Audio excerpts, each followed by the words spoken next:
Harka fuuna daawwattoota hordoftoota bilisootii fi ashamaa akkam jirtu kun sagantaa keenya kan oduu guyyaa har'aati. Sagantaa oduu guyyaa har'aa kan qabatee isiniif dhiyaate an Murataa Obsaati. Egaa daawwattootaa fi hordoftoota bilisootii fi hanga xumura sagantaa keenyatti bilisootiif sheer, laayik, saabskiraayib gochuudhaan nu hordofuun dagatina.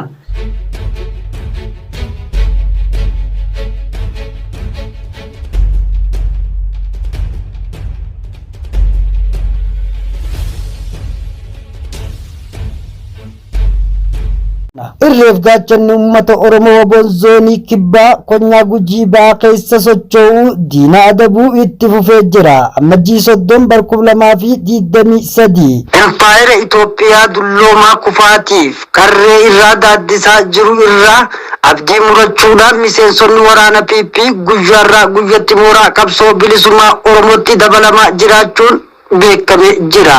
Bal'ina oduu kanaa akka itti aanutti urjii sabaa isinii dhiyeessa. Gaarii qarree kufaatii dadhabbii suuraa abdii kutachuudhaan miseensonni waraana PP guyyuu mooraa qabsoo Oromootti dabalamaa jiru. Bilisuun TV Ammajjii 28/2023 ilmaan Oromoo sababoota garaagaraatiin miseensa waraanaa ta'uun empaayeera dhiiga ilmaan Oromoo xuuxuu tiksaa turan. Bu'aa isaan argatan salphifamuu dhufii duukaayuu hin qabneef of kennaa turan har'asitti jiru. Sadarkaa dammaqisaa fi dhugaa empaayeera kana keessa jiruun adaduma hubataa deemaniif sirni kana kufaatii irraa baraaruu akka hin dandeenye akkuma baranii qawwee fi hidhannoo isaanii mooraa qabsoo bilisummaa Oromootti dabalamaa jiru. Ammajjii 28/2023 humni waraana PP Tashaggar Aanaa Coobii ganda qorichaa Kittachaa magaalaa Gabaa Sanbataa amanteeffatee Oromoo dararaa jiran keessaanis waraana qabbanaa Maamoo hidhannaa isaa guutuudhaan Obootti dabalamee jira. Miseensi kun qawwee AKM tokko rasaasa 200 fi hidhannoo tokko mooraa qabsoo bilisummaa Oromoof walii godheera.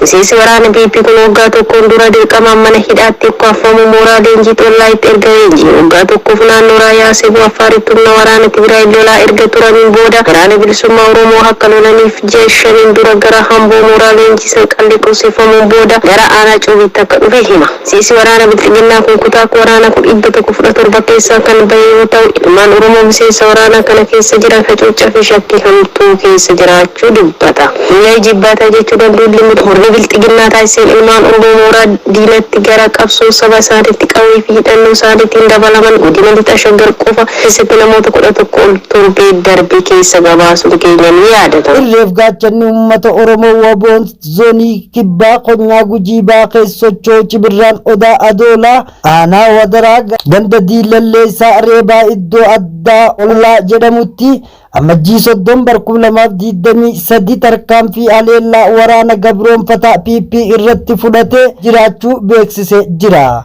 Dhuma kana yeroo lammaffaaf itti deebi'uun aanuma Wadaraa ganda Gadamsoo iddoo addaa Maalaayaa jedhamuun beekamtu keessatti tarkaanfii cimaa fudhatee jiraachuus gootichi waraana bilisummaa Oromoo Waboon Abdii biyyaa beeksisee jira. Lola gurguddaa bakka lamatti jimmata darbe geggeessee loltoota faashinistii Abiy Ahmad gootichi waraana bilisummaa Oromoo 40 battalumatti irraa ajjeesuun 37 madoo dandammii hin qabne madeessuun of duuba deebisee jiraachuus gootichi waraana bilisummaa Oromoo Waboon zoonichaa ifoomsee jira.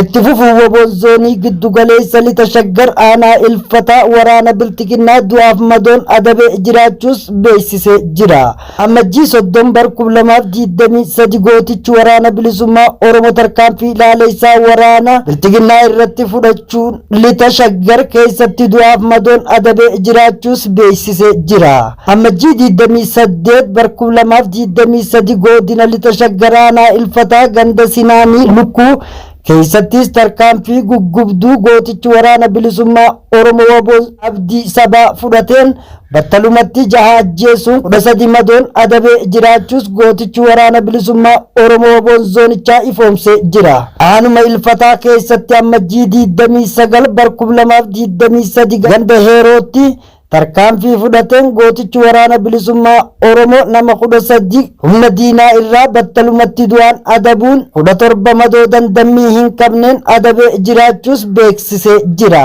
Godina Iluu Abbaaboor Aanaa Aallee keessatti ilmaan Oromoo hidhamanii turan gara leenjii geessaa jiraachuun ifoomee jira.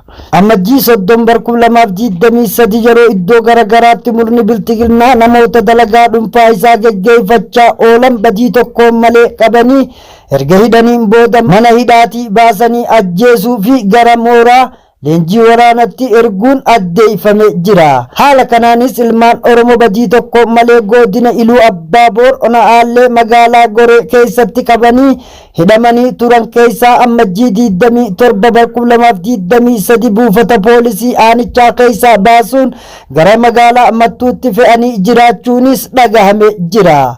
Magaalaa Mattuu erga ga'aniin boodas raayyaan ittisa impaayera tortoraa Itoophiyaa dhuunfachiisuudhaan qajeelfama poolisii godina tursanii mooraa leenjii Billaatteetti akka erganis addaan baafannee jirra.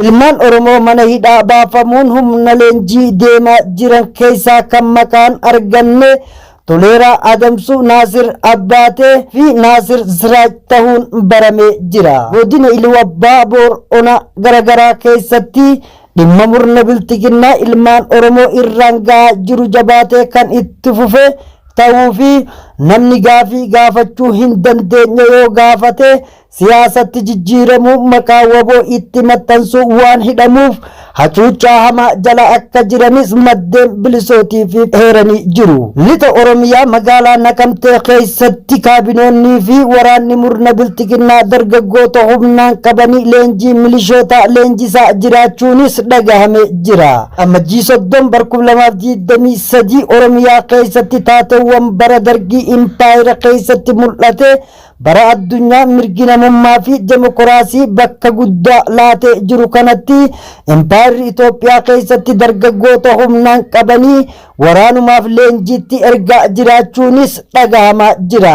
Ilmaan Oromoo dirqamaa yeroo garagaraatti gara adda waraanatti erguun jabaatee kan jiru yoo ta'u sirnichi aangoo isaaf jecha ijoollee kichuu maatii jalaa guuruu leenjii gahaa osoo hin kenniniif dhiiga isaanii dhangalaasaa ooluunis baramee jira. Sirnichi lixa Oromiyaa magaalaa Naqamtee keessatti dargaggoota hojii humnaa hojjetaniif warreen ba'aa baatanii jireenya isaanii gaggeeffatan humnaan qabuun leenjisaa jiraachuunis maddeen keenya bilisootiif eeranii jiru. Murni biltiginnaa gadaa aangoo isaa dheereffachuuf humnaan qabee leenjii haa kennuuf malee ilmaan Oromoo hedduun erga leenjii fudhatan meeshaa fi hidhannoo qabachuun sirnicha gananii wabootti makamaa jiraachuunis beekamee jira.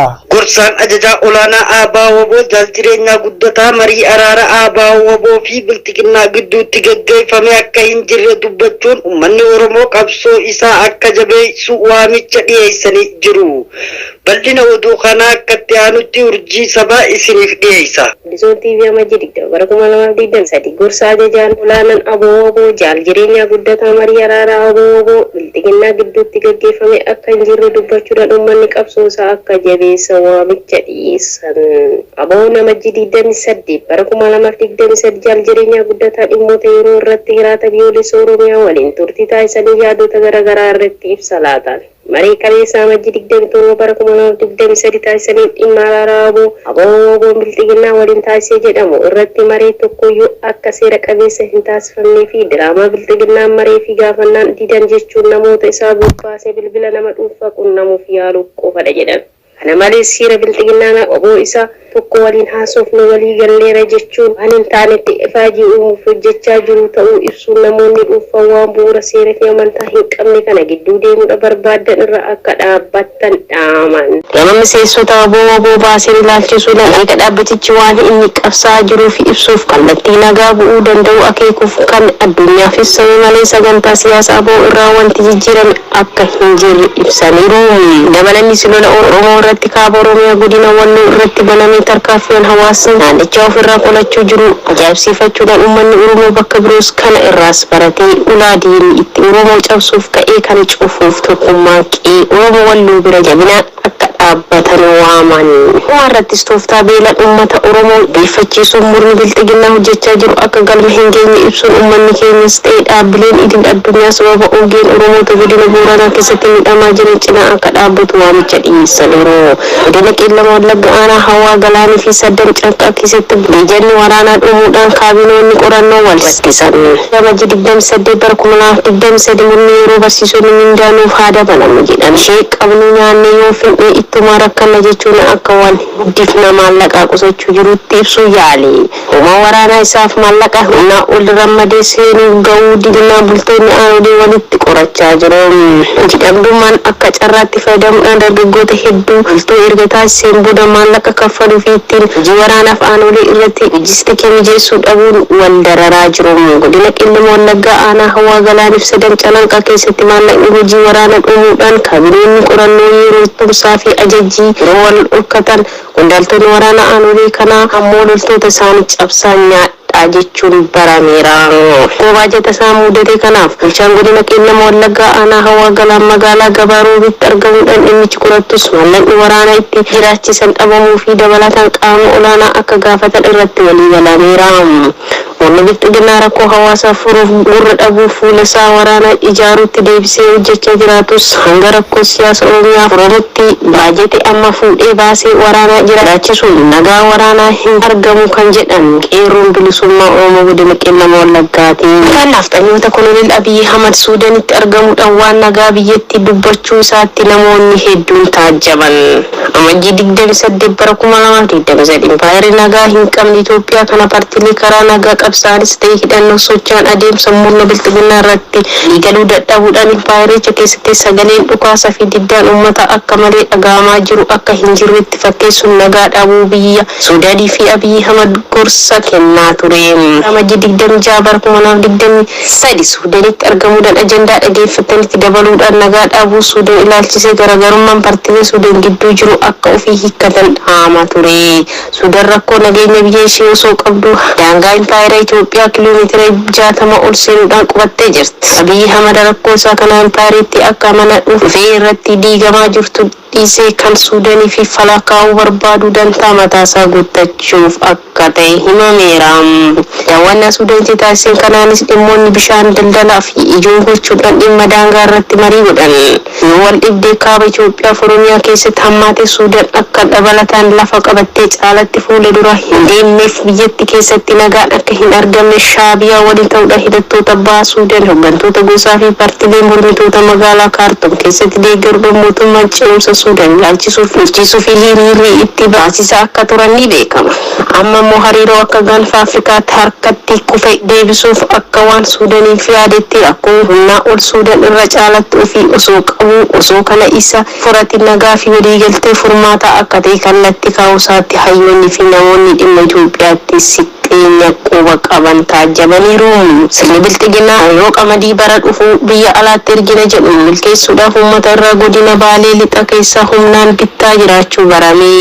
Amajjii 28 bara 2023 murni bilxiginaa osoo uummanni kibba Oromiyaa godina Booranaa beelaanin dhumaa jiru warshaa daakuu eebbisuun gargaaramuu irraa gara gargaaruutti ce'uu qabna jedhu yeroo uummanni gargaarsa barbaadaa jira jedhan qamadiin alatti ergina jechuun karoora abjuu baafatu abjuu miliyyoonota deebisee agabsuu kana milkeessuuf qonnaan bultoota irraa humnaa walitti qabaa jira. Baalee lixaa aanota oomishni qamadii keessatti heddummatu keessatti gabaa qamadii qonnaan bultoonni itti gurgurachuu qabanii fi qaamatti gurguruu qaban murteessuun ofii isaatii bitaa jira. Gatiin bittaa murni bilxiginaa baasee ittiin karaa bakka bu'oota isaatti godina Baalee lixaa keessatti bitaa jiru gadaanaa waan ta'eef uummanni gatii kanaan hin gurguru yeroo jedhutti isin ergamtoota waraana bilisummaa Oromooti karoora impaayeraa qamadii alatti ergitee sharafa alaa argachuu qabdu fashaleessuuf jechuudhaan doorsisaa irraan ga'u. Kana malees qonnaan bultoonni qamadii isaanii murna bilxiginaatti osoo hin gurguriin keeshaa 25 ol mana keessa kaa'ee bara dhufu manatti argamee akka jalaan oolfatamu jechuun akeekkachiisatti baasaa jiru. Qonnaan bultoonni gabaa bilisatti miti bakka feenetti gatii feeneen gurgurachuuf mirga hin qabnu jechuun yoo gaafatanis kallattiin nutis keenya ala kan socho'u mootummaa faallisuuf hojjechaa waan jiruuf ni gaafatamaa jedhan. Ala kanaanis uummanni dorsisa qamadii gatii gadaanaan bituudhaan osoo oomishni gahaa hin jirutti uummata baay'ilessaaf beela fi dinagdee dhabamsiisa karoora isaan oomsisuuf gara alaatti fe'uuf mana keessatti walitti qabaa jiraachuun maddeen bilisummaa fi godina Baalee lixaa gabaasan jiru. Godina Wallagga lixaa aanaa Xukkar keessatti karaa keessatti waraanni murna bilxiginnaa hidhaaf uummata nagaa irratti jabeesse. Wanti fi guyyaa 28 bara 2023 murni bilxiginnaa naasuu tokko hin qabne lola walitti fufiinsa waraanni bilisummaa Oromoo humna isaatiin ol irratti fudhate dhiyeessuudhaan naannoo Beenishaangul Gumuzitti baqatanii turan. Erga gara aanaa qilxuu kaaratti deebi'anii as uummanni nagaa qabuun hidhatanii guuraa jiru. Haaluma kanaa yeroo baqannee deebine isin nu hin simanne jechuun uummata magaalaa sana hidhaatti guuruutti fufan. Kibxata darbii amajjii 24 bara 2023 jiraattonni magaalaa qilxuu karaa Gonda 01 kan ta'an namoota maqaan isaanii Barataa Baaruu Malkaa, Natsaanat Lammeessaa, Barsiisaa Yohaannis Taammanaa, Gammachiis Ittaafaa, Tolasaa Faradaaf kanneen biroo hedduu hidhaan dararaa jiru. Kana malees namoota biroos badii osoo hin qabaatin hidhaatti waraana bilisummaa Oromoo qabdu jechuudhaan barattoota reebaa, barsiisota, daldaltoota qonnaan bultoota irratti saamicha hammeessanii jiraachuun jiraattonni naannicha bilisootiifitti himaniiru.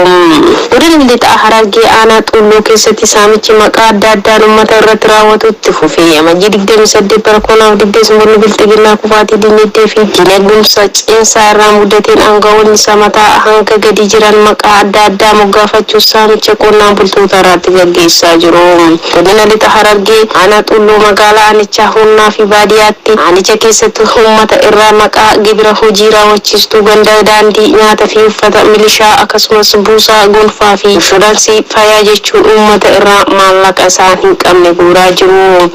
Magaalaan Hirna keessatti daldaltoota dukkanaan qabanii fi jimaa gurguran irraa deemuun deeggarsa yoo guuran kanaan alas jiraattota baadiyyaa magaalaatti horii fidan guuruun lukkuu irraa eegalee maallaqa kuttee jechuun uummata jireenyatti addeessu.